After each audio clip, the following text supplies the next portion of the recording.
We find Jinwoo looking on at the system's description of the elixir of life as he sits beside the gaunt yet dignified form of his comatose mother as he considers what he must do within the hellish dungeon that holds her relief. A few days later, we find Jinho and Jinwoo having yet another meeting. The trust fund baby is determined and earnest in his approach to all things, especially in his endeavor to recruit Jinwoo. His persistence eventually proves fruitful. However, the solo hunter has stipulations.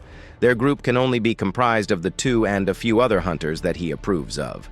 And though this may prove difficult, the enthusiastic young man agrees to Jinwoo's conditions. Later on, the solo hunter receives a nationwide message sent to all hunters. And elsewhere, we find ourselves within a dojo where we see the sabayomnim of this place, Shiyul, faithfully training his students despite only having one arm.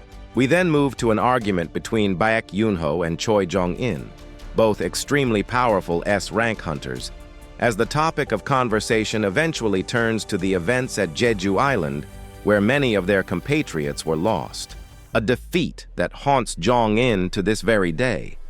And as they converse, the ultimate hunter, as he's known, swears that he'll finish what they started on that island. Our destination changes to one where we see a miserably disheveled middle-aged man pleading with a high-level hunter as he offers a large bag of cash in exchange for the completion of his deadly request. A few days later, all hunters who answered the call make their way towards the designated location.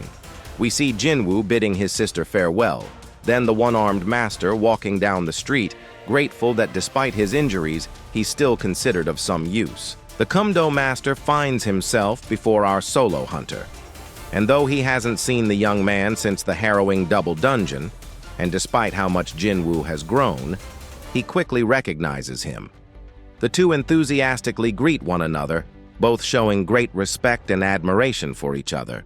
With the arrival of Jo-hee as well, the trio experience a mini reunification, and as they cheerfully greet one another and engage in a bit of small talk, an innocuous minivan pulls up. The doors open, and three convict-clad men, accompanied by someone who seems to be from the Hunters Association, emerge from it. They're informed that due to the lack of hunters currently available, the convicts, who were hunters themselves till their criminality was exposed, will be accompanying them. A leader of the group is required. All, even Kang, are happy to let the one-armed Kumdo master take the lead. And so determined to correct his past mistakes, Shiyul asks the group to brace themselves as they enter the dungeon.